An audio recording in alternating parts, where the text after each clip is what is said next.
વિગતવાર સમાચારોની વાત કરીએ તો ન્યૂઝ કેપિટલના અહેવાલની ફરી ધારદાર અસર જોવા મળી છે। મણિનગરમાં આવેલી નેલ્સન સ્કૂલને સીલ કરવામાં આવી છે। ફાયર એનઓસીના હવાને કારણે શાળાને સીલ કરવામાં આવી છે।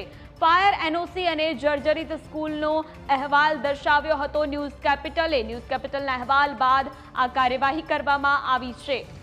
તો ફાયર એનઓસીના હવાના કારણે શાળાને સીલ કરવાનો નિર્ણય કરવામાં આવ્યો।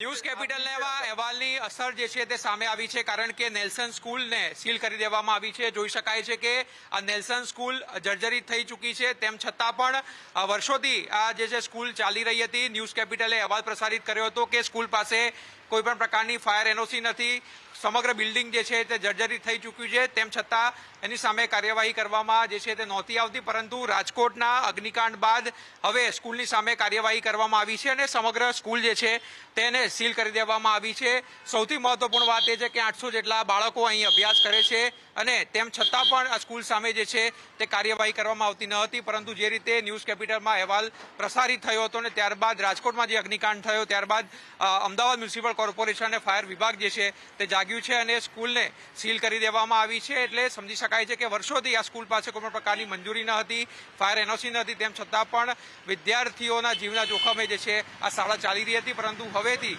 તેની સામે સીલિંગની પ્રક્રિયા હાથ ધરાઈ છે। કેમેરામેન સુરત રાજપૂત સાથે આશુતોષ ઉપાધ્યાય, ન્યૂઝ કેપિટલ, અમદાવાદ।